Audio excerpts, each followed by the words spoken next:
खुलुमबाय स्टुडिअ दं आङो राकेश रामसियारि बे समाव राज्य सभानि एमपि रोनगोरा नार्जारिनि गोख्रों बाथ्रा बिथाङा राजखान्थियारि भाबै गोनां बाथ्रा बुंनायखौ नुनो मोनदों जे बे समाव दिनैनि जे बोथोर बे बोथोरा इउपिपिएलनि बोथोर होननानै बाथ्रा बुंदों राज्य सभानि एमपि रोनगोरा नार्जारि बिथाङा दिनैनि बोथोरा इउपिपिएलनि बोथोर बे समाव रोनगोरा नार्जारि बिथाङा बुंथिबावदों जे बे समाव ट्रेक्टर माने जौगानाय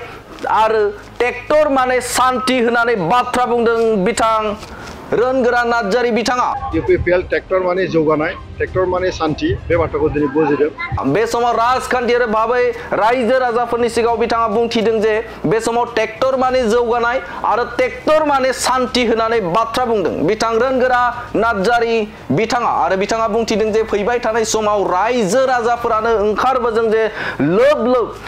लोब रायजो राजाफोरानो ओंखारबोदों जे इउपिपिएल राजखान्थि हानजायाव थानानै खामानि मावनो थाखाय रायजो राजाफोरा ओंखारबोदों होननानै बाथ्रा बुंथिदों बिथां रोनगोरा नार्जारिया मैया मोनसे गिदिरथार जयनिं हाबाफारि जाय जयनिं हाबाफारियाव 1800निबो गोजौआव रायजो राजाफोरा जगदान जादों थामहिनबा इउपिपिएल राजखान्थि हानजायाव हाबफैदों बे हाबनाय हाबाफारियावनो बाहागो लानानै बिथां रोनगोरा नार्जारिया बेफोरबायदि गोनां बाथ्रा बुंनायखौ नुनो मोनदों बिथाङा बुंथिदों जे इउपिपिएल दोलोआ गोबां मासि लानानै देरहासार जागोन आरो सरकार दाफिनगोन आरो बिथाङा बुंथिदों जे फैबाय थानाय जे बिसायख'थि बे बिसायख'थियाव इउपिपिएल राजखान्थि हानजायानो गोबां मासि लानानै आरो फिन सरकार दाफिनगोनबो होननानै बाथ्रा बुंथिदों बिथां रोनगोरा नार्जारि बिथाङा एबार आरोबाव सेप्तेम्बराव जानो गोनां जोंनि बिसायख'थि बे इउपिपिएलआ जोङो गोबां सिट लानानै जों देरहासार जागोन आरो जों सरकार दाफिनगोन आरो आथिखालाव इउपिपिएल राजखान्थि हानजा बे हानजाखौ लानानै बिथाङा बाथ्रा बुंथिदों जे आथिखालनि मानसिफोरा आथिखालाव सोलिबाय दङ इउपिपिएलनि ट्रेन्ड होननानैबो बाथ्रा बुंथिदों रोनगोरा नार्जारिया बिथाङा बुंथिदों जे इउपिपिएल माने जौगानाय आरो इउपिपिएल माने शान्ति आथिखालाव गोबां सुबुंफोरानो इउपिपिएलआव थानानै खामानि मावनो थाखाय फैदों होननानै बाथ्रा बुंथिदों बिथां रोनगोरा नार्जारि बिथाङा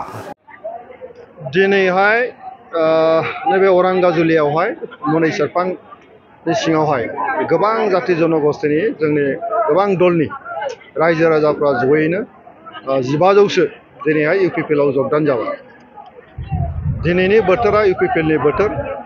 बयबो रायजो राजाफ्रा प्रमद बर' बिथांनि दैदेननायाव बिटिसि ओनसोलाव जेरैबायदि जौगाबाय बेखौ मोजां मोनदों आरो दिनैहाय खुनु जाथि धोरोमनि खोथा गैया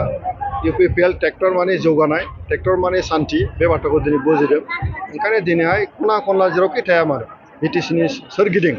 बयबो दिनै इउपिपिएलनि प्रति मोजां मोननानै दिनै फैबाय थादों मोनसे ओनसोलावहाय मोनसे जायगायावनो 1500सो जि मानसिफोर जयेन जानाय बे गोरलै बाथ्रा नङा रायजो राजाफ्रा ओरैबायदि गोदौबाय जे इउपिपिएलखौ नांगौ गतिके गासैबो बिटिसिनि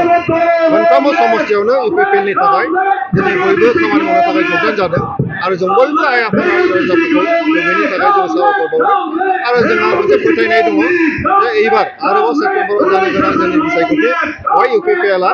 जोङो गोबां सिट लानानै जों देरहासार जागोन आरो जों सरकार दाफिनगोन